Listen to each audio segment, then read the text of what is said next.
এবং কোরআনের হালাল অনুযায়ী হালালকে মেনে চলবে, হারাম অনুযায়ী হারাম থেকে ফিরে থাকবে। এরকম কোরআনের উপরে যে তেলাওয়াত করবে আর আমল করবে, আল্লাহ রাব্বুল আলামিন কিয়ামতের দিন তাকে জান্নাতের ভিতরে প্রবেশ করাবেন। শুধু বেহেশতে যাবে না, ওয়াসাফাহু ফি হাশরাতিন মিন আহলি বাইতিহি কুল্লুহুম কাদ ওয়াজাবাত লাহুন নার। নবীজি বলেন, এই কোরআনে কারীমের বরকতে কিয়ামতের দিন ওই ব্যক্তি তার রক্ত সম্পর্কিত 10 জন আত্মীয়র ব্যাপারে সুপারিশ করার জন্য তৌফিক পাবে আল্লাহর দরবারে। এমন 10 ব্যক্তি, যেই 10 ব্যক্তির জন্য হিসাবের পরে জাহান্নাম ওয়াজিব হয়ে গিয়েছিল, এমন 10 ব্যক্তি সম্পর্কে কোরআনের তেলাওয়াতকারী আর আমলকারী আল্লাহর দরবারে সুপারিশ করার জন্য পারমিশন পাবেন। এমন নিয়ামত, সেই নিয়ামত থেকে আমরা বঞ্চিত হয়ে যাচ্ছি। আমি বলি না যে আপনারা কলেজ ইউনিভার্সিটিতে ছেলেদের পড়তে দিবেন না, আমি তা বলি না। তারা কলেজ ইউনিভার্সিটিতে বিলক্ষণ পড়াশোনা করুক, কিন্তু তাদেরকে কোরআন শরীফ শিখান। লক্ষ লক্ষ টাকা খরচ করলেন ছেলের পেছনে, কিন্তু কোরআন শিখালেন না।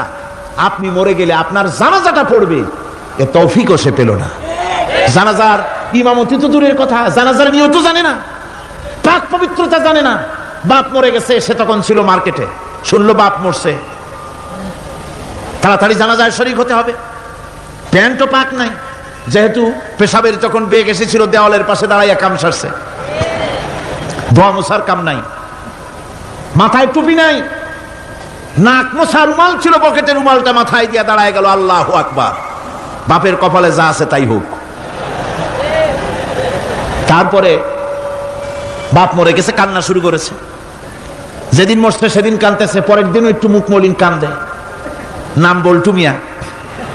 তার আবার এক বন্ধু আছে, তার নাম শান্টু মিয়া। শান্টু মিয়া বলছে, মিয়া বল্টু কান্দো কেন? বাপ মরে গেছে।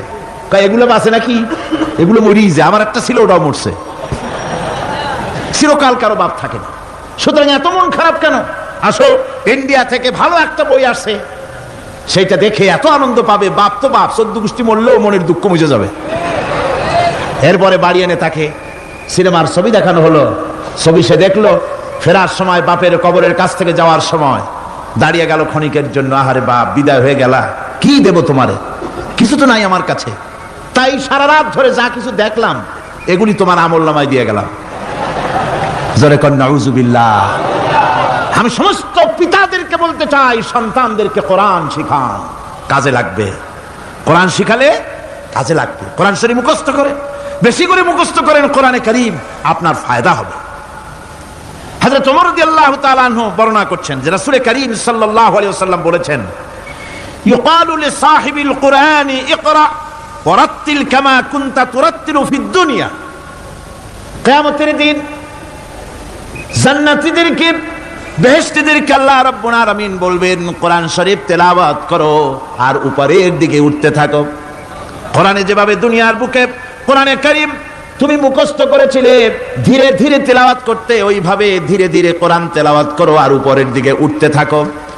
আল্লাহ পাক বলতে থাকবেন, উপরের দিকে ওঠো, তেলাওয়াত করো আর ওঠো। উঠতে উঠতে যেই জায়গা গিয়ে তোমার তেলাওয়াত শেষ হয়ে যাবে, জান্নাতের ওই জায়গাটা তোমার জন্য বরাদ্দ হবে। আবু দাউদ শরীফের হাদিস। জান্নাতের ওই জায়গাটা তোমার জন্য বরাদ্দ হবে। এখন যাদের শুধু সূরা ইখলাস আর সূরা কাউসার মুখস্থ, তারা তো 2 পা আগাই বসে যাবে, উঠতে পারবেন না। বেশি বেশি মুখস্থ করেন, হাফেজে কোরআন হন অথবা হাফেজের মতো হন। বেশি বেশি মুখস্থ করেন সূরা ইয়াসিন, সূরা দুখান, সূরা রহমান, সূরা ওয়াকিয়া, সূরা মুজাম্মিল, এই সমস্ত সূরা, বেশি সূরা আল আরাফ, সূরা কাহাফ, সূরা মারিয়াম ইত্যাদি মুখস্থ করেন। কিয়ামতের দিন কাজে লাগবে। জান্নাতের অত উঁচায় উঠতে পারবেন। হাফেজ যে কোন জায়গায় যাবে, সুবহানাল্লাহ ওয়া বিহামদি। 30 পারা কোরআন যার সিনার ভিতরে, জান্নাতের কোন জায়গাটা আল্লাহ তাকে বরাদ্দ করবেন। সুবহানাল্লাহ, সুবহানাল্লাহ। কোরআনে কারীমকে মুখস্থ করুন, বেশি করে মুখস্থ করুন। কোরআনে কারীমকে বেশি করে তেলাওয়াত করুন। এই কোরআনে কারীমকে যারা বেশি করে তেলাওয়াত করবে, তেলাওয়াত করতে গিয়ে যারা আল্লাহর কাছে কিছু চাওয়ার সময় পাবে না, তাদের সম্পর্কে রাসূল কারীম সাল্লাল্লাহু আলাইহি ওয়াসাল্লাম বলেছেন হাদিসে কুদসি। হাদিসে কুদসি রাসূল কারীম সাল্লাল্লাহু আলাইহি ওয়াসাল্লাম বলেছেন, ইয়াকুলুর রাব তাবারাকা ওয়া তাআলা মান শাগালাহুল কুরআন আন যিকরি মাসআলাতি আতাইতুহু আফজালা মা উতিয়াস সাইলিন।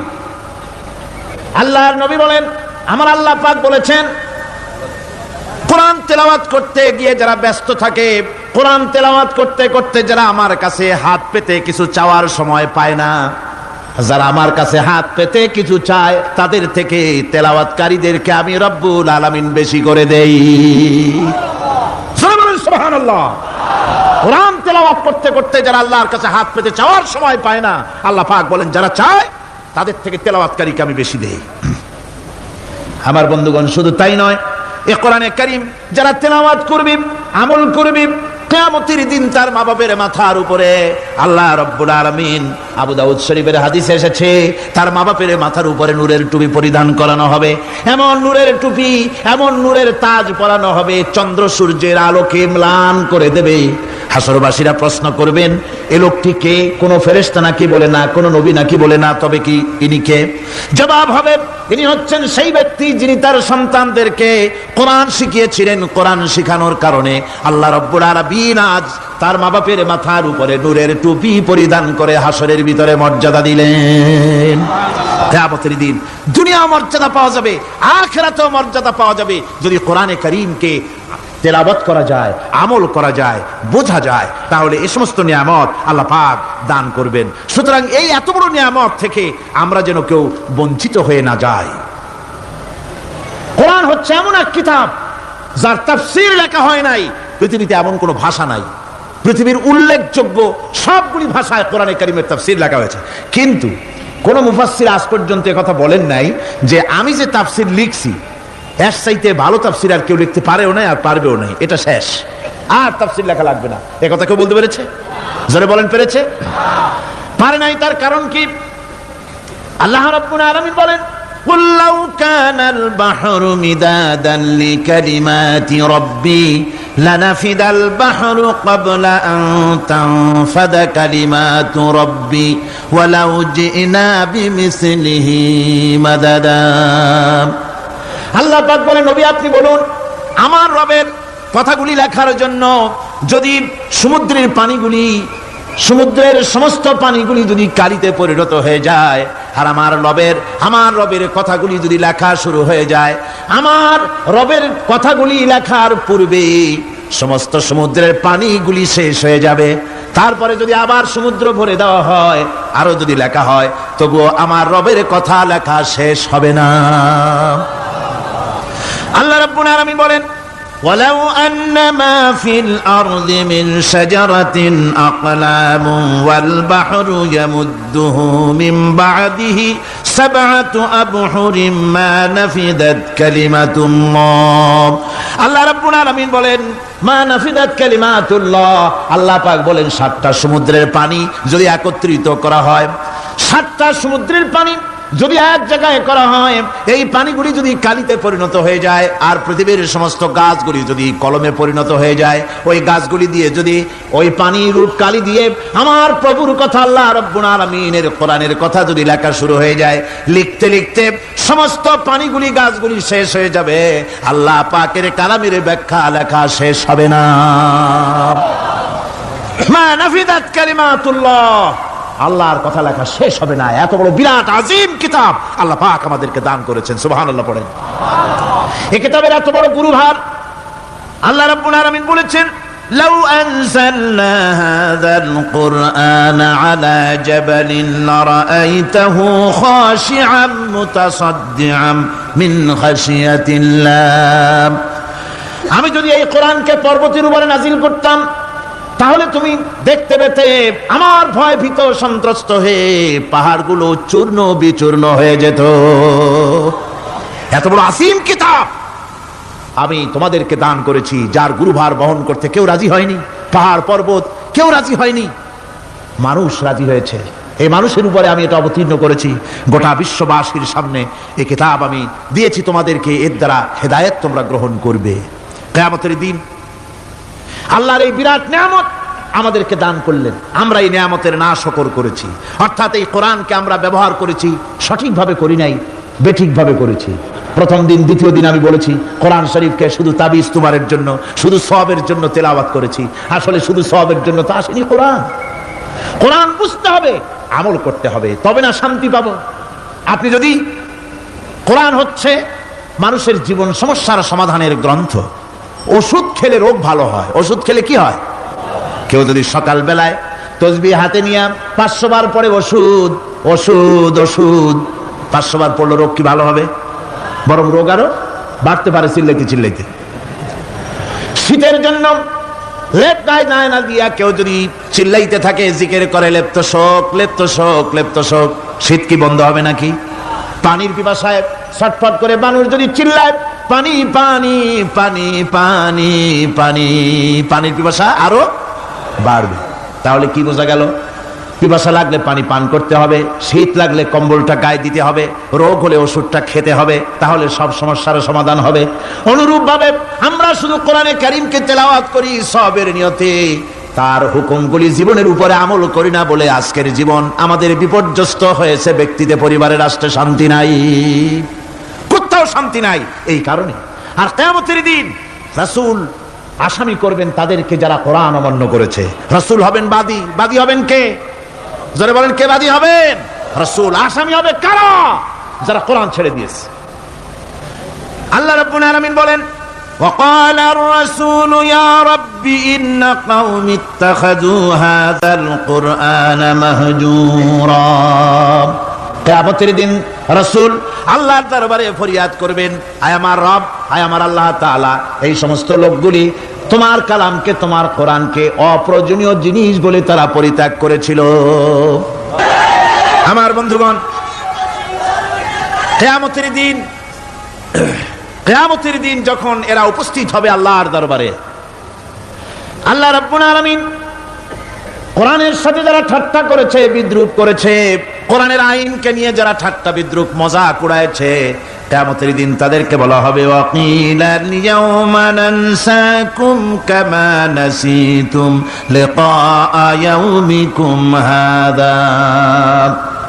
কিয়ামতের দিন আল্লাহ রাব্বুল আলামিন কোরআনের ঠাট্টাকারী, কোরআনের বিদ্রূপকারী, কোরআনের আইনের অমান্যকারীদেরকে বলবেন আমি আজকে তোমাদের ভুলে গেলাম, যেমন করে তোমরা এই দিনে আমার সঙ্গে সাক্ষাৎকারের কথা ভুলে গিয়েছিলে। তোমরা যেমন আমার আজকের এই কিয়ামতের দিনের কথা যারা ভুলে গিয়েছিলে, আজকে আমিও তোমাদেরকে ভুলে গেলাম। এরপরে কি হবে? ওয়া মাওয়াকুমুন নার ওয়া মা লাকুম মিন নাসিরিন। আল্লাহ পাক বলেন এরপরে এদের জায়গা হবে জাহান্নাম, আর এদের সাহায্যকারীও কেউ থাকবে না, জাহান্নামে চিরকাল থাকতে হবে। এটা এই জন্য যে তারা আল্লাহর কোরআনের সঙ্গে ঠাট্টা করেছে, বিদ্রূপ করেছে, কোরআনের আইন মানে নাই, কোরআনের আইনকে অমান্য করে চলেছে। এই জন্য কিয়ামতের দিন আল্লাহ রাব্বুল আলামিন তাদেরকে শাস্তি প্রদান করবেন। কোরআন পৃথিবীর বুকে আল্লাহ নাজিল করেছেন, শুধু তেলাওয়াত করবেন ঝুলে ঝুলে, এজন্য নয়। কি জন্য নাজিল হলো? এবার উদ্দেশ্য শুনুন। আল্লাহ পাক বলেন আর রহমান আল্লামাল কোরআন। আল্লাহ রাব্বুল আলামিন তিনি হলেন এমন দয়াবান, এমন রহমান, যিনি কোরআন শিখালেন। কি কারণে শিখালেন? কোরআন নাজিলের উদ্দেশ্য কি? আল্লাহ পাক বলেন ইন্না আনজালনা ইলাইকাল কিতাবা বিল হাক্কি লিতাহকুমা বাইনান নাসি বিমা আরাকাল্লাহ। আল্লাহ পাক বলেন এই কিতাব আমি আপনার প্রতি অবতীর্ণ করেছি এই জন্যে যাতে করে আপনি আল্লাহর প্রদর্শিত এই বিধান অনুযায়ী মানুষের উপরে বিচার ফয়সালা করতে পারেন। মানুষের উপরে আইন চলবে আল্লাহ। কার আইন? জোরে বলেন কার আইন? আলা লাহুল খালক ওয়াল আমর। সৃষ্টিজাত আইন চলবে কার? আল্লাহ পাক বলেন এই জন্য নাজিল করলাম, কোরআন নাজিল করেছি যাতে করে কোরআনের আইন দিয়ে বিচার ফয়সালা করতে পারেন, সেই জন্যই কোরআন নাজিল করলাম।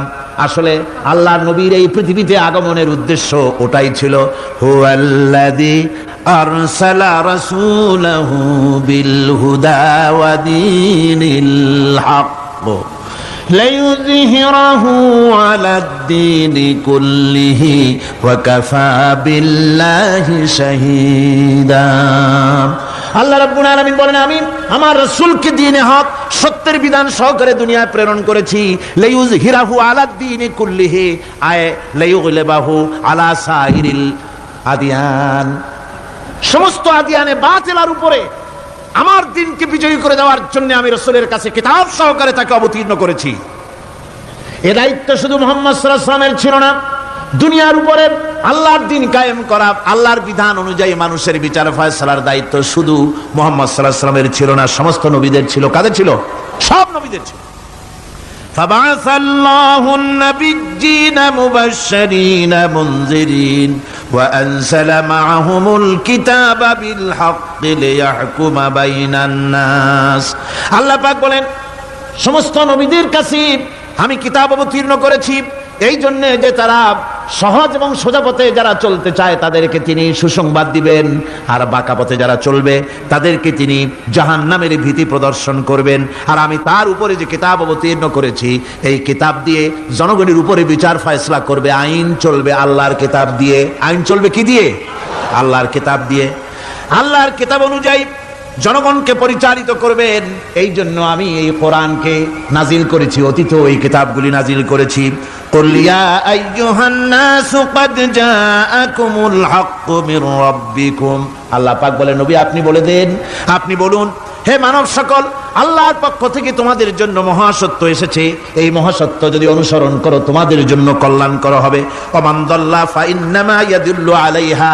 আর যদি কোরআনকে অমান্য করো, আল্লাহর কিতাবকে অমান্য করো, তাহলে তোমাদের জন্য অকল্যাণ হবে। আজ আপনারা বলেন আল্লাহর কিতাবের আইন কি আমাদের দেশে চলে? কোরআনের আইন কি চলে? চলে না। কোরআনের আইন চলে না। আমরা কি খুব শান্তিতে আছি? খুব আরামে আছি? শ্রমিকরা তাদের শ্রমের মূল্য পায়, কৃষক তার উৎপাদিত পণ্যের সঠিক দাম পায়, নারী তার সতীত্বের মর্যাদা পায়। জনগণ কি আরামে ঘুমাতে পারে? না, জনগণ রীতিমতো দুবেলা পেট পুরে সমস্ত জনগণ খেতে পারে। এর একমাত্র কারণ হচ্ছে কোরআনের আইনকে অমান্য করা হয়েছে। ভালো করে কান পেতে শুনুন, আল্লাহ রাব্বুল আলামিন কোরআনে কারীমের মধ্যে পরিষ্কার করে বলেছেন ওয়া মান লাম ইয়াহকুম বিমা আনজালাল্লাহু ফাউলাইকা হুমুল কাফিরুন। যারা নাকি আমার দেওয়া বিধান অনুযায়ী, কোরআন অনুযায়ী যারা বিচার ফয়সালা করে না, ফাউলাইকা হুমুল কাফিরুন, ফাউলাইকা হুমুজ জালিমুন, ফাউলাইকা হুমুল ফাসিকুন। যারা আমার দেওয়া বিধান অনুযায়ী বিচার ফয়সালা করে না তারা কাফির, তারা জালিম, তারা ফাসিক। সুতরাং এর ভিতরে এই জুলমের মধ্যে জালিমদের অন্তর্গত, ফাসিকদের অন্তর্গত হয়ে বাংলাদেশের বহু মুসলমান, পৃথিবীর বহু এলাকার মুসলমান এর মধ্যে লিপ্ত হয়ে আছে। কোরআনের আইন চালু না করলে পরে, কোরআনের আইন না মানলে পরে জালিম হতে হবে, কাফির হতে হবে, ফাসিক হতে হবে। অর্থাৎ যতখানি না মানবেন ততখানি এই বিশেষণে বিভূষিত হতে হবে। এক শ্রেণীর লোক আছে যারা বলে বেড়ান ধর্ম আর রাজনীতি আলাদা। বলেন কিনা? কর জোরে বলেন, বলে কিনা? ধর্ম আর রাজনীতি আলাদা। তারা বলেন আমরা ধর্ম নিরপেক্ষ থাকতে চাই। তারা কি থাকতে চায়? ধর্ম নিরপেক্ষ থাকতে চায়। কোরআনে কারিমে এই ধর্ম নিরপেক্ষবাদীদের ব্যাপারে কোরআন কি বলছে শুনুন।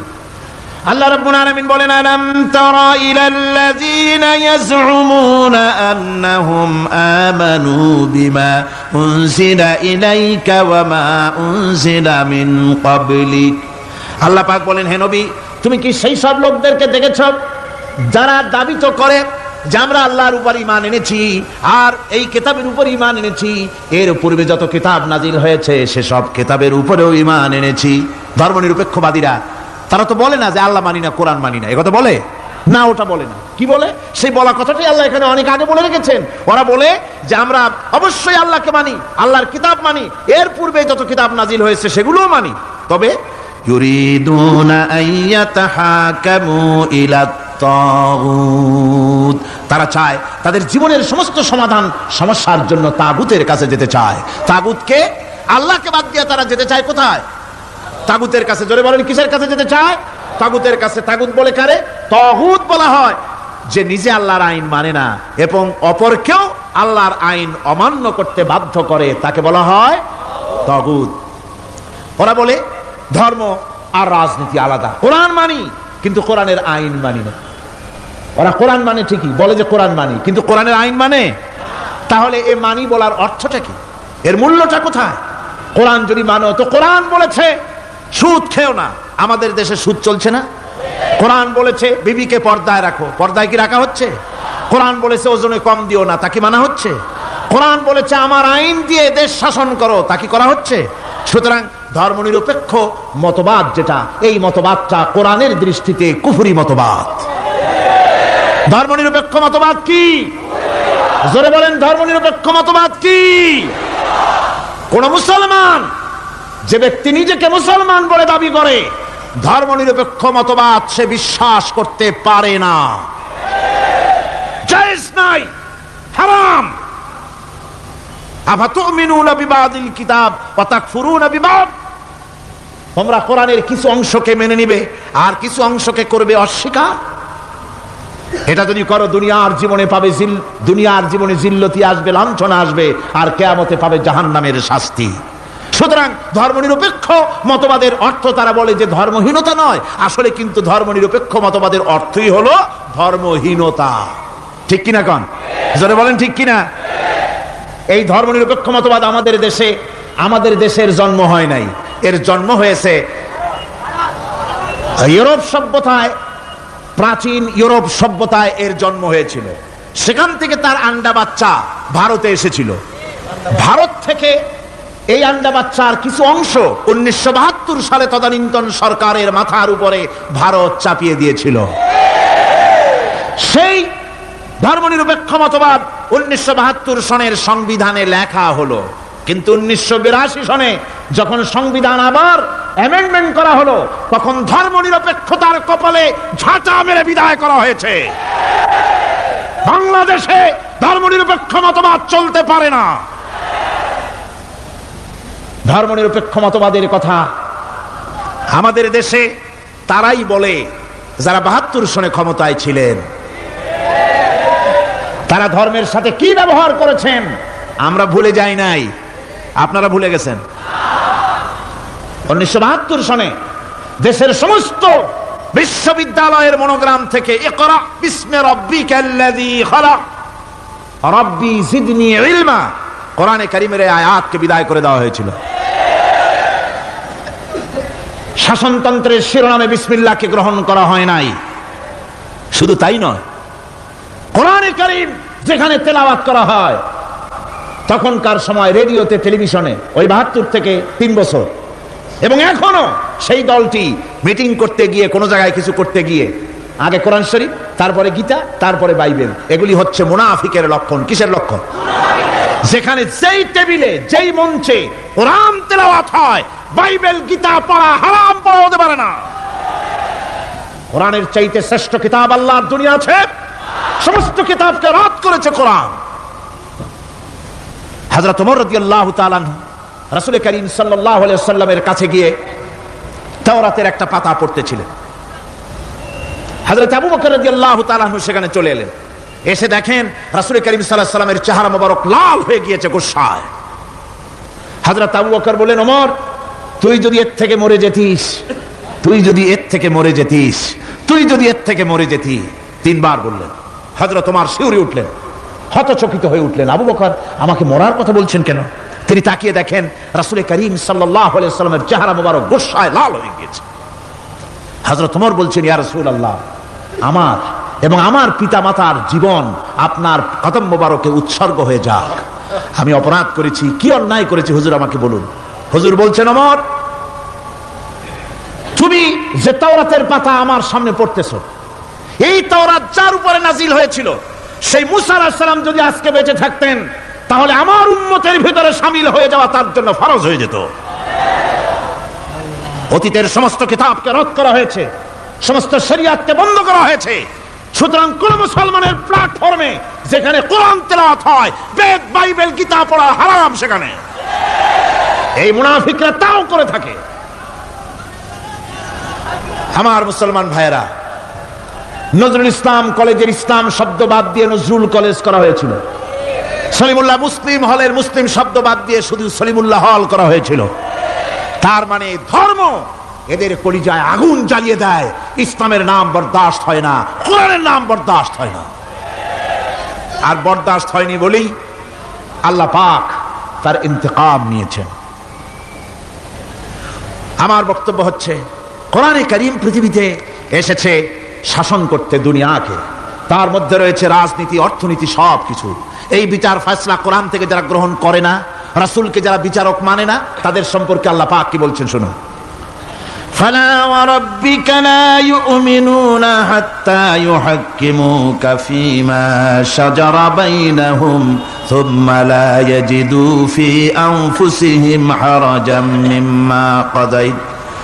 مما قضيت ويسلموا تسليما আল্লাহ রাব্বুল আলামিন বলেন ফালা ওয়ারাব্বিক, কখনো নয় হে নবী আপনার রবের কসম, কখনোই নয় ওরা মুমিন নয় যারা নাকি তাদের জীবনের সব কিছুর ব্যাপারে যতক্ষণ পর্যন্ত আপনাকে বিচারক না মানে, আপনার দেওয়া ফয়সালাকে গ্রহণ না করে, এবং আপনি বিচার করার পর ফয়সালা দেওয়ার পরে এটার উপরে দ্বিধাহীন চিত্তে মেনে যতক্ষণ না নিবে, ততক্ষণ পর্যন্ত তারা যত ঈমানের দাবি করুক তারা আসলে মুমিন না। এ ফতোয়া কার? এ ফতোয়া কার? আল্লাহ রাব্বুল আলামিনের ফতোয়া। কখনো মুমিন হতে পারবে না যারা রাসূলুল্লাহকে ফয়সালাকারী হিসেবে গ্রহণ না করবে, কোরআনকে সংবিধানের উৎস হিসেবে গ্রহণ না করবে। কোরআন এসেছে আইনের কিতাব হিসেবে পৃথিবীর মানুষকে পরিচালিত করার জন্য। আজ এই কোরআনের আইন যারা মানে সেখানে শান্তি পায়, কোরআন যেখানে মানে না সেখানে শান্তি হয় না। আল্লাহ পাক পরিষ্কার বলেছেন কোরআনের আইন মেনে চলো। আর যারা এই কোরআনকে অমান্য করবে তাদের শাস্তি কি হবে? আল্লাহ পাক বলেন الذين كذبوا بالكتاب وبما أرسلنا به رسلنا فسوف يعملون। আল্লাহ পাক বলেন আমি যে কিতাব নাজিল করেছি এই কিতাবকে যারা মিথ্যা মনে করে, কিতাবকে যারা অস্বীকার করে, কোরআনের আইন যারা মানে না, আমি যে রাসূলের উপরে যা নাজিল করেছি সেগুলির উপরে যারা ঈমান আনে না, এগুলিকে যারা মানে না, তাদের জন্য এর পরিণতি তারা খুব শীঘ্রই টের পাবে। খুব শীঘ্রই তাদেরকে পরিণতি দেওয়া হবে। কিয়ামতের দিন তাদেরকে আল্লাহ রাব্বুল আলামিন জাহান্নামে প্রবেশ করাবেন। কোরআনের অমান্যকারীদের জায়গা কোথায় হবে? কোথায় হবে তাদের জায়গা? জাহান্নামের ভিতরে হবে। সুতরাং আমরা কোথায় যেতে চাই? জাহান্নামে না জান্নাতে? বেহেশতে যদি যেতে চাই, দুনিয়ায় যদি শান্তি চাই এবং আখিরাতে যদি মুক্তি পেতে চাই, তাহলে আমাদেরকে কোরআনের আইনকে মানতে হবে। কিসের আইন মানা লাগবে? কোরআনের আইন মানতে হবে। কোরআনে কারীমের নাজিল হলো, আল্লাহ পাক যে কোরআন আমাদের শিখালেন, আর রহমান আল্লামাল কোরআন, যে কোরআন তিনি আমাদের শিখালেন। এই কোরআন নাজিলের পদ্ধতি ছিল মদিনা এবং মক্কা। রাসূলের মক্কি জিন্দেগিতে কিছু নাজিল হয়েছে, আর মদনী জিন্দেগিতে নাজিল হয়েছে কিছু। মক্কা শরীফে যেগুলি নাজিল হয়েছে সেই সূরাগুলো ছিল তাওহীদ, রিসালাত এবং আখিরাতের উপরে নির্ভর করে। আর মদনী সূরা যেগুলি ছিল সেগুলি ফৌজদারি দণ্ডবিধি, উত্তরাধিকারী আইন, তারপরে যাকাত, ওসর, যুদ্ধ, সন্ধি, বন্দী, এরপরে রয়েছে স্বরাষ্ট্রনীতি, পররাষ্ট্রনীতি, অর্থনীতি, জীবন পরিচালনার সমস্ত বিধি আর ব্যবস্থা মদনী জিন্দেগির সূরাগুলিতে, অবতীর্ণ সূরাগুলিতে আল্লাহ রাব্বুল আলামিন নাজিল করেছেন। কোরআন শরীফ মানুষের সকল সমস্যার সমাধান দিয়েছে। এখানে আমি এখন তার কিছু নমুনা পেশ করছি আপনাদের সামনে, আপনাদের বোঝার জন্য যে কোরআন। অনেকে বলে যে কোরআনের তাফসীরের ভেতরে রাজনীতির আলোচনা হয়। রাজনীতি সেইটুক করি যেটুকুন আল্লাহ কোরআনে করেছেন। জোরে কোন আলহামদুলিল্লাহ। এর থেকে বালাই কিছু বলি নাকি? না। কোরআন যেটুকুন করেছে, রাসূলুল্লাহ যেটুকুন করেছে, একজন মুসলমান হিসাবে তা করা আপনার আমার জন্য কি? সুন্নত, নফল। ওইটা করা কি জোরে কোন? এটা করা আমাদের জন্য ফরজ। সেই জন্য আমি কিছু নমুনা পেশ করছি আপনাদের সামনে, বুঝতে পারবেন যে কোরআন শুধু নামাজের কথা নিয়ে আসে নাই। কোরআনের মধ্যে আয়াত সংখ্যা কত? ৬৬৬৬। এটা ঠিক না, কিছু কম আছে। ৬০০০ কয়েক শত, ভালো করে গুনে দেখা দরকার। তো এই যে আয়াতে কারিমা যেগুলি রয়েছে এর মধ্যে মাত্র ৫০০ আয়াত হচ্ছে হুকমে শরঈ। ভালো করে শুনুন, ৫০০ আয়াত আদেশ এবং নিষেধ জাতীয়। এটা করো, ওটা করো না, এটা হালাল, ওটা হারাম। এ হলো ৫০০। তো এই যদি ৫০০ হয় তাহলে বাকি ৬০০০ কি? বাকি ৬০০০ ইতিহাস, দর্শন, বিজ্ঞান, রাজনীতি, অর্থনীতি, সমাজনীতি, উত্তরাধিকারী আইন, পররাষ্ট্রনীতি, স্বরাষ্ট্রনীতি, মানুষের জীবনে যা দরকার, ইহকাল, পরকাল, কবর, হাসর, মিজান, সিরাত, জান্নাত, জাহান্নাম, এসব কিছু আল্লাহ পাক বাকি হাজার হাজার আয়াতের মধ্যে বলেছেন। তো ৫০০ আয়াতের পরিচিতি আমাদের জানা আছে, নামাজ, রোজা, হজ, যাকাত, হালাল, বৈধ, অবৈধ ইত্যাদি সম্পর্কে। কিন্তু বাকি আয়াতগুলিতে আমাদের জীবন পরিচালনার ব্যাপারে আল্লাহ পাকের কথা শুনুন, কিভাবে এ কথাগুলি আল্লাহ পাক আমাদের বলছেন। বিচার পদ্ধতি সম্পর্কে শুনুন। কোরআন যে বিচার পদ্ধতি আমাদেরকে দিয়েছেন, নিরঙ্কুশ ন্যায় বিচারের কথা কোরআন বলেছে। কোরআন বলেছে বিচার হতে হবে কি ধরনের? ওয়াইদা হাকামতুম বাইনান নাসি আন তাহকুমু বিল আদল। কোরআন শরীফ বলেছে তোমরা যখন লোকদের মাঝে বিচার ফয়সালা করবে তখন অবশ্যই সুবিচার করবে, জাস্টিস, ন্যায় বিচার করবে। এই ন্যায় বিচার করতে গিয়ে তোমার সামনে যদি বিজাতীয় কোনো লোক আসামি হয়ে দাঁড়ায়, অমুসলিম, তখন বিচারটা কিভাবে করবে? কোরআনে কারীম বলছে ওয়ালা ইয়াজরিমান্নাকুম শানাআনু কওমিন আলা আল্লা তা'দিলু। কোন বিশেষ শ্রেণীর বিচার কাজ করতে গিয়ে, কোন বিশেষ শ্রেণী বা জাতির বিচার কার্য পরিচালনা করতে গিয়ে তাদের প্রতি বিদ্বেষ যেন তাদেরকে তুমি যেন জুলুম করে না বসো, তখন যেন তুমি ইনসাফ করতে পারো, তাদের উপরে জুলুম করবে না। সে যদি তোমার জাতের লোক না হয়, বিচার করতেছে তুমি বিচারক হিসাবে সঠিক বিচার করবে, বিচারের মানদণ্ডকে কখনো হেলাদোলা করবে না, ভালো সুবিচার করবে। এটা হচ্ছে কোরআনে কারীমের কথা। আর আত্মীয় স্বজনের বিচার সম্পর্কে বলা হচ্ছে যে তোমরা বিচার নিয়ে, সুবিচার নিয়ে তোমরা দাঁড়াও, দণ্ডায়মান হও সুবিচার নিয়ে। মুসলমানেরা তোমরা যখন বিচার করবে তখন এই বিচার করতে গিয়ে ওয়ালাউ আলা আনফুসিকুম আবিল ওয়ালিদাইনে ওয়াল আকরাবিন, সে যদি তোমার নিজের বিরুদ্ধেও যায় বিচার, তা যদি তোমার সন্তান সন্ততি, ভাই ব্রাদার, মা বাপ ইত্যাদির বিরুদ্ধেও যদি চলে যায়, ইন ইয়াকুন গানিয়ান আও ফাকিরান, যদি সে গরিব হয়, যদি সে ধনীও হয়, বিচারের বেলায় কোনো রকম তারতম্য করবে না, আপন হোক পর হোক, বিচার করতে হবে সঠিক। এটা কার কথা? আল্লাহর। জোরে বলেন কার কথা? পৃথিবীর কোন ধর্মগ্রন্থের কথা বলেছে? পৃথিবীর কোন জাতি কথা বলেছে? কোরআন বলেছে এই সুবিচারের কথা। সুবিচার করতে হবে, বিচারের বেলায় খবরদার আপন পর এবং কোন ধর্মের লোক এই চিন্তা করতে যেও না। কোরআনে কারীমের মধ্যে রয়েছে ফৌজদারি দণ্ডবিধি, জুডিশিয়াল ল, ফৌজদারি দণ্ডবিধি। এখানে একটা কথা বলে নিতে হয়, আল্লাহর আইন, মূল কথাটা কি? আল্লাহর আইন। আল্লাহর আইনের কথা শোনা মাত্রই এক শ্রেণীর লোকেরা মনে করে আল্লাহর আইন মানেই হলো হাত কাটা, আল্লাহর আইনের অর্থই হলো গলা কাটা, আল্লাহর আইনের অর্থই হলো দৌড়া মারা। এটা একটা বাজে কথা। আল্লাহ পাকের আল্লাহ কি এইরকম একটা বদমেজাজি দারোগার মতো আল্লাহ যে মানুষ পাইলেই খালি পিটাবে আর হাত কাটবে? একটা কথা হইল? হাত কাটা, গলা কাটা, এটা কখন? সুবিচার প্রতিষ্ঠিত হয়ে যাবে, খাওয়া পড়ার গ্যারান্টি মিলবে, তারপরে যদি কেউ চুরি করে দৃষ্টান্তমূলক শাস্তি দাও হাত কেটে। এর আগে না। মদিনা মুনাওয়ারায় হযরত ওমর রাদিয়াল্লাহু তাআলা আনহুর সময় অনাবৃষ্টির কারণে দুর্ভিক্ষ দেখা দিয়েছিল। তখন হযরত ওমর জাস্টিসদেরকে, ম্যাজিস্ট্রেটদেরকে ডেকে পরিষ্কারভাবে এলান করে দিয়েছিলেন, এখন যদি কোনো চোর ধরা পড়ে, এই দুর্ভিক্ষ চলাকালীন কোন চোর যদি ধরা পড়ে আর প্রমাণিত হয় পেটের জ্বালায় চুরি করেছে, খবরদার তার হাতকে তোমরা কাটবে না, খবরদার হাত কাটবে না। ইসলাম তো আগে পেটে দেয়। আগে কোথায় দেয়? পেটে, তারপরে দেয় পিঠে, আগে দেয় না। মানুষের খাওয়া পড়া, শিক্ষা, চিকিৎসা, বাসস্থান সবটার গ্যারান্টি দেওয়া হয়। মদিনায় যখন এই গ্যারান্টি এসে গেল, চোরের হাত কাটা আইন মক্কায় নাজিল হয় নাই, নাজিল হয়েছে মদিনা মুনাওয়ারায়, রাসূলের মদনী জিন্দেগিতে। কোন সময়? যখন রাসূলুল্লাহ প্রেসিডেন্ট। রাসূলুল্লাহ কি? জোরে কোন? রাসূলুল্লাহ কি? রাষ্ট্রপতি। সেই সময় মানুষ দরজা খুলে ঘুমাবার সুযোগ পেল, খাওয়া পড়া, শিক্ষা, চিকিৎসা, বাসস্থানের গ্যারান্টি পেল। এই সময় আল্লাহ রাব্বুল আলামিন তিনি যখন দেখলেন ইসলামী সমাজ ব্যবস্থা কোরআনের আইনের মাধ্যমে মানুষ সব রকমের নিরাপত্তা লাভ করেছে, পেটের সমস্যার সমাধান হয়ে গেছে, তখন আল্লাহ আইন জারি করলেন, আস-সারিকু ওয়াস-সারিকাতু ফাকতাউ আইদিয়াহুমা, চোর পুরুষ হোক আর নারী হোক উভয়ের হাত কেটে দাও। পুরুষ হোক আর নারী হোক, এখন উভয়ের হাত কেটে দাও। দৃষ্টান্তমূলক শাস্তি হোক, যাতে করে এই চুরি আর কেউ না করে। পেটে খাবার আছে, চাকরি আছে, ওষুধ আছে, শিক্ষা আছে, থাকার মতো জায়গা আছে, এখন চুরি করো কেন? তাহলে বোঝা যাবে এটা নেশায় পরিণত হয়েছে। কি হয়েছে? নেশা। তখন তো আর চোরকে বসায় সেলুট মারা আর যাবে না, এখন হাতটা কাটিয়া একটা শাস্তি দিয়ে দাও। আমাদের দেশে কিন্তু চোরের হাত কাটা আইনের ব্যাপারে কোন চোরের আজ পর্যন্ত মিছিল করে নাই। বাংলাদেশের কোন ছোট ছোট চোর, যেমন তাল চোর, বেল চোর, কচু চোর, ছাতি চোর, জুতা চোর, আরো যত ছোট ছোট চোর, এই সব চোরেরা কি কোনোদিন মিছিল করেছে যে চোরের হাত কাটা আইন মানি না, মানবো না? বলেছে কেউ? বলে কিন্তু এই আইনের বিরুদ্ধে সোচ্চার কারা? কোন চোরেরা?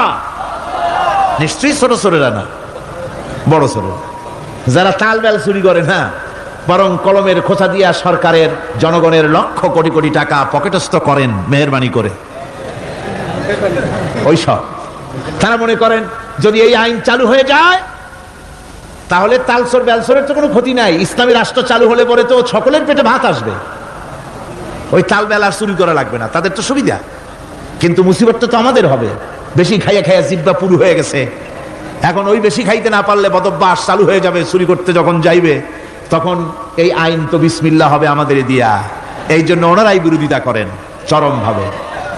আমার বন্ধুগণ, কোরআনের আইন বন্ধ করার ক্ষমতা কারো নাই। আইন চালু হলে পরেই শান্তি আসবে। ওরা বিরোধিতা করছে, ওরা বলছে চোরের হাত কাটা আইন, এটা হচ্ছে একটা অমানবিক ব্যাপার। আইনটা কার? আল্লাহর। মানুষগুলি কার? তা তোমারা তো দরদ কেন? মায়ের চাইতে মাসির দরদ বেশি, এটা কি খুব সুলক্ষণ? না, এটা দারুণ কুলক্ষণ। সুতরাং আল্লাহ রাব্বুল আলামিন তার আইন হচ্ছে শাশ্বত আইন। চোরের হাত কাটা আইন অর্থ নয় যে বাংলাদেশ ইসলামী দল যদি ক্ষমতায় আসে পাইকারি দরে চোরের হাত কাটা আরম্ভ করবে, না। ততক্ষণ পর্যন্ত আইন চালু হবে না যতক্ষণ পর্যন্ত সমস্ত মানুষ তাদের কর্মসংস্থান না হবে, খাবার না পাবে, চাকরি বাকরি না হবে, খেয়ে পরে খাওয়া পড়া শিক্ষা চিকিৎসা বাসস্থান সবটার গ্যারান্টি মিলবে, তারপরে আইন চালু হবে, এর আগে না।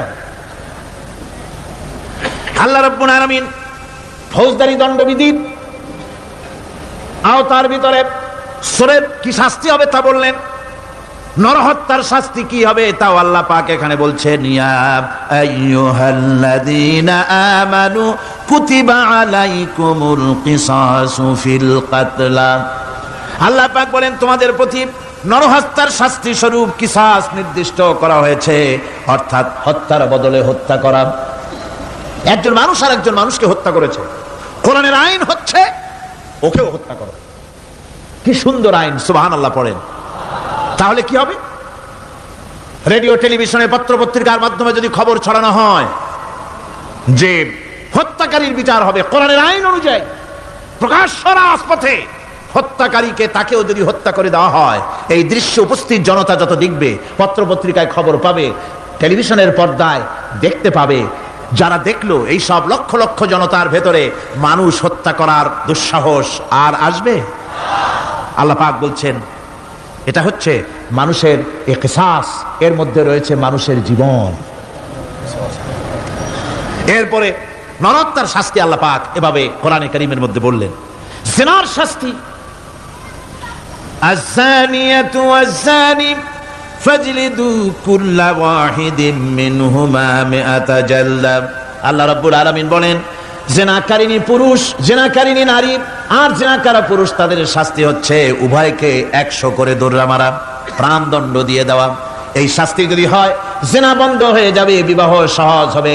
ইসলামী রাষ্ট্র হলে পরে জিনা করা কঠিন হবে, বিবাহ করা সহজ হয়ে যাবে।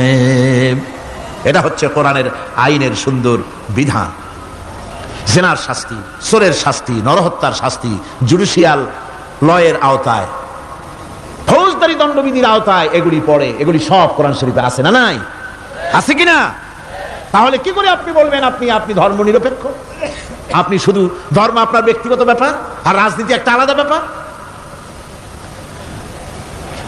এবারে আল্লাহ রাব্বুল আলামিন মদ পান সম্পর্কে, যারা মদ পান করবে, জুয়া খেলবে যারা, তাদের সম্পর্কে মদ্যপায়ীদের ব্যাপারে আল্লাহ পাক বলছেন, ইন্নামাল খামরু ওয়াল মাইসিরু ওয়াল আনসাবু ওয়াল আজলামু রিজসুম মিন আমালিশ শাইতানি ফাজতানিবুহু। আল্লাহ পাক বলেন নিঃসন্দেহে মদ, জুয়া এবং পাশা, এই সমস্ত খেলাকে, এই সমস্ত জিনিসকে নাপাক ঘোষণা করা হয়েছে। এগুলি সব হতেছে শয়তান কর্তৃক উদ্ভাবিত নোংরা কাজ। এগুলি শয়তানের কাজ। মদ আর জুয়া কার কাজ? যারা বলেন কার কাজ? শয়তানের কাজ। সুতরাং ফাজতানিবুহু, এর থেকে তোমরা ফিরে থাকো। আল্লাহ বলছেন মদ এবং জুয়া মানুষকে আল্লাহর জিকির থেকে ফিরায় রাখে। ফাহাল আনতুম মুনতাহুন, এগুলি শোনার পরেও কি তোমরা এর থেকে ফিরে থাকবে না? এবার আল্লাহ রাব্বুল আলামিন ওজনে কম দেওয়া সম্পর্কে বলছেন, যারা ব্যবসায়ী অনেক ব্যবসায়ী আছে, ব্যবসা করতে গিয়ে ধর্ম ব্যক্তিগত ব্যাপার, ব্যবসার মধ্যে ধর্ম নিতে চাই না, কয় যে ধর্ম দারুণ পবিত্র জিনিস, এত পবিত্র, শুধু মসজিদে থাকবে, শুধু মাদ্রাসায় থাকবে, আমার জীবনের বিস্তীর্ণ অঙ্গনে ধর্ম ঢুকতে পারবে না। তার মানে ভাবখানা এই, আল্লাহ এবং রসুলকে বলে দেওয়া হচ্ছে, হে আল্লাহ হে রসুল, তোমাদের উপরে 144 জারি করে দিলাম, শুধু মসজিদে আর খানকায় থাকো, মাদ্রাসায় থাকো, আমাদের জীবনের বিস্তীর্ণ অঙ্গনে তোমাদের কোনো প্রবেশের অধিকার নাই। জোরে কর নাউজুবিল্লাহ। আল্লাহ পাক মানুষের জীবনের সকল ক্ষেত্রে আইন চলবে আল্লাহর, ইনিল হুকমু ইল্লা লিল্লাহ, আইন চলবে কার? ওই আল্লাহ রাব্বুল আলামিন বলেন, ওজনে কম দিও না, ওয়াউফুল কাইলা ইযা কিলতুম ওয়াজনু বিল কিসতাসিল মুস্তাকিম। মেপে যখন কোনো জিনিস দিবে পরিমাপে কম দিবে না, ওজন করে যখন দিবে ওজনেও কম দিবে না। আল্লাহ পাক কোরআনে কারীমের মধ্যে সুন্দর করে সব কথা বলে দিলেন, ওজনে কম করো না, পরিমাপে কম করো না, সঠিকভাবে এটাকে দিও। ইয়াতীমের মাল সম্পর্কে কোরআন বলছে, ওয়ালা তাকরাবু মালাল ইয়াতীমি ইল্লা বিল্লাতী হিয়া আহসান। এতিমের মাল ভক্ষণ করা তো দূরের কথা, এর নিকটবর্তী হয় না। তবে হ্যাঁ, এতিম বয়সপ্রাপ্ত হওয়া পর্যন্ত যদি আমানত রাখো সেটা ভিন্ন কথা, কিন্তু এতিমের মালকে ভক্ষণ করো না অবৈধভাবে। এতিমের মালের সুরক্ষার জন্য আল্লাহ পাক বলে দিলেন। অশ্লীলতা সম্পর্কে, আজকে সমাজে অশ্লীলতা চলছে, বেহায়ামি, নগ্নতা চলছে, এ সম্পর্কে আল্লাহ পাক বলছেন, কুল ইন্নামা হারামা রাব্বিয়াল ফাওয়াহিশা মা যাহারা মিনহা ওয়া মা বাতান। আল্লাহ পাক বলেন, হে নবী আপনি বলে দেন, আমার প্রভু নিঃসন্দেহে প্রকাশ্য এবং অপ্রকাশ্য সব রকমের নির্লজ্জতা এবং পাপাচারকে নিষিদ্ধ ঘোষণা করেছেন, হারাম করে দিয়েছেন। প্রকাশ্য এবং অপ্রকাশ্য সব রকমের পাপাচারকে, নির্লজ্জতাকে আল্লাহ পাক নিষেধ করেছেন। আজকে আমাদের দেশের টেলিভিশনে যে সমস্ত নির্লজ্জ বিজ্ঞাপন দেওয়া হয়, নারী দেহের যে সৌন্দর্য প্রদর্শনী করা হয়, এ কি কোনো মুসলমান দেশের করা উচিত? কোন মুসলমানদের জন্য এটা কি বৈধ? আজ নির্লজ্জতা, বেহায়ামি ছড়িয়ে পড়ছে চতুর্দিকে। আল্লাহ পাক নিষেধ করছেন, হারাম করে দিয়েছেন। প্রকাশ্য অপ্রকাশ্য সব রকমের নির্লজ্জতা আল্লাহ পাক হারাম করেছেন। সুতরাং আল্লাহ পাক বলছেন, আমি সুদকে হারাম করেছি, ব্যবসাকে করেছি হালাল। এই সুদ থেকে যদি না ফেরো, ফাইল্লাম তাফআলু ফাযানু বিহারবিন মিনাল্লাহি ওয়া রাসূলিহি। আল্লাহ রাব্বুল আলামিন বলেন, যদি এই সুদ থেকে না ফেরো, যদি এই সুদ থেকে বিরত না থাকো, তাহলে আমি আল্লাহ এবং আমার রাসূলের পক্ষ থেকে যুদ্ধের ঘোষণা রইল। পারবেন? আল্লাহ রাসূলের সাথে যুদ্ধ করতে পারবেন? নাউযুবিল্লাহি মিন যালিক। কি মানুষের পক্ষে সম্ভব? সুদ সম্পর্কে আল্লাহ ঘোষণা করলেন কোরআনে কারীমের মধ্যে। এবার ধনী এবং গরিব সম্পর্কে, ধনী আর গরিবের ভিতরে সম্পর্কটা কেমন হবে আল্লাহ পাক কোরআনে কারীমের মধ্যে বলে দিলেন, ওয়া ফি আমওয়ালিহিম হাক্কুল লিসাইলি ওয়াল মাহরুম। আল্লাহ রাব্বুল আলামিন বলছেন, ও ধনীরা, তোমাদের সম্পদের ভিতরে গরিবদের অধিকার আছে, সে অধিকার আদায় করে দাও। একথা বলা হলো না গরিবরা তোমাদের করুণার পাত্র, দয়া করে তাদের কিছু দাও, একথা আল্লাহ বলেন নাই। বললেন, ধনীরা শুনে রাখো, তোমাদের সম্পদে গরিবদের অধিকার আছে, অধিকার, এই অধিকার তাদের ফিরিয়ে দাও। এরপরে আল্লাহ পাক বললেন, কাইলা ইয়াকুনা দুলাতাম বাইনাল আগনিয়াই মিনকুম। তোমাদের সম্পদগুলি যেন তোমাদের ধনশালী লোকদের হাতে যেন পুঞ্জীভূত না হয়ে যায়। দেশের সমস্ত সম্পদ গুটি কতক লোকের হাতে যেন পুঞ্জীভূত না হয়, বরং তার যাকাত, ফিতরা, সাদকা, এককালীন দান ইত্যাদির মাধ্যমে জনগণের কাছে যেন তা পৌঁছে যায়, এক জায়গায় যেন পুঞ্জীভূত হয়ে না থাকে। এভাবে করে আল্লাহ পাক মানুষের জীবনের সাথে সম্পৃক্ত কথাগুলি বলছেন। রাষ্ট্র ব্যবস্থা সম্পর্কে বলছেন, ওয়া আমরুহুম শুরা বাইনাহুম। রাষ্ট্র পরিচালনা করতে গিয়ে তাদের সাথে পরামর্শ ভিত্তিক রাষ্ট্র চালাও, স্বৈরাচার হয়ে ক্ষমতায় বসে থেকো না। ইচ্ছে মাফিক দেশ চালায়ও না, ডিক্টেটর হয়েও না, পরামর্শ ভিত্তিক দেশ পরিচালনা করো। এভাবে করে আল্লাহ রাব্বুল আলামিন রাষ্ট্রপ্রধানকে বললেন, ওয়াসাবিরুহুম ফিল আমর। প্রত্যেকটি ব্যাপারে, রাষ্ট্রের সব ব্যাপারে তাদের সঙ্গে পরামর্শ করে নাও, পরামর্শ সবার সঙ্গে পরামর্শ করে পরামর্শের ভিত্তিতে কাজ করো, এমনি স্বৈরাচার হিসাবে কাজ করো না। কোরআন প্রবর্তিত সমাজ সকল নাগরিকের মৌলিক অধিকারের গ্যারান্টি দিয়েছে। জোরে কোন সুবহানাল্লাহ। এখন আমি যে কথাগুলি বলবো, এই কথাগুলি শুধু মুসলমানদের জন্য নয়, হিন্দু, মুসলমান, খ্রিস্টান, বৌদ্ধ নারী পুরুষ সাদা কালো বর্ণ ভাষা দল মত নির্বিশেষে সমস্ত মানুষের জন্য নাগরিক অধিকারের গ্যারান্টি দিচ্ছে কে? আল্লাহ পাক। জোরে বলেন, কে দিচ্ছেন? আল্লাহ পাক। আল্লাহ পাক জীবনের নিরাপত্তা দিচ্ছেন। কোরআনের আইন যদি চালু হয়, নাগরিকদের জীবনের নিরাপত্তা লাভ হবে। জোরে কোন সুবহানাল্লাহ। কিভাবে হবে? আল্লাহ রাব্বুল আলামিন বলেন, ওয়ালা তাকতুলুন নাফসাল্লাতী হারামাল্লাহু ইল্লা বিল হক। আল্লাহ পাক বলছেন, যে জীবনকে আল্লাহ হারাম সম্মানী করেছেন, ন্যায় ব্যতীত তাকে খবরদার হত্যা করো না। মানুষকে হত্যা করো না, খবরদার হত্যা করো না। আল্লাহ পাক হত্যা নিষিদ্ধ ঘোষণা করে দিলেন আর বললেন, মান কাতালা নাফসান বিগাইরি নাফসিন আও ফাসাদিন ফাকান্নামা কাতালান নাস জামিআ। কেউ যদি কোন নরহত্যা এবং বিপর্যয় সৃষ্টি করে, কোন অপরাধ ছাড়া যদি কেউ কোন নির্দিষ্ট অভিযোগ তাকে হত্যার শাস্তি দেওয়া যায় কোরআন অনুযায়ী, এরকম ছাড়া যদি অন্যায়ভাবে কেউ কাউকে হত্যা করে, তাহলে একটা লোক হত্যা করা নয়, একটা মানুষ হত্যা করার অর্থ হলো গোটা বিশ্বের সমস্ত মানুষকে হত্যা করা। কে বলছেন এ কথা? আল্লাহ পাক বলছেন। আর একটা মানুষকে যদি বাঁচাই দেওয়া যায়, তাহলে সে যেন গোটা পৃথিবীর সমস্ত মানুষকে বাঁচাই দিল। এ কথা কে বললেন? আল্লাহ সুবহানাহু ওয়া তাআলা বলেছেন। এরপরে নরহত্যা যারা করবে তাদের জন্য রয়েছে শাস্তি। কি শাস্তি? আল্লাহ পাক বলছেন, ওমাইয়াকতুল মুমিনান মুতাআম্মিদান ফাজাযাউহু জাহান্নামু খালিদান ফিহা ওয়া গাদিবাল্লাহু ওয়া লা'নাহু ওয়া আ'আদ্দা লাহু আযাবান আযীমা।